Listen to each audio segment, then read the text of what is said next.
سلام، خوش اومدی. امروز قراره با هم یه ماسک کاملاً خونگی و ارزون رو بررسی کنیم. ماسکی با نشاسته، آب سیب زمینی و گلاب که میتونه به روشن‌تر شدن پوست، جمع‌تر شدن منافذ و نرم‌تر شدن پوست چرب کمک کنه.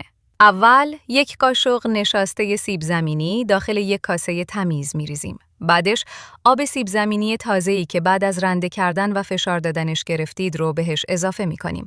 در حدی که مواد حالت یک دست و نه خیلی شل نه خیلی سفت بشه. بعد چند قطره گلاب به ترکیبمون اضافه می‌کنیم و همه مواد رو خوب میکس می‌کنیم تا کاملاً صاف و بدون گلوله بشه. حالا ماسک آماده است. یک لایه نازک روی پوست تمیز صورت بزنید، به جز دور چشم و لب.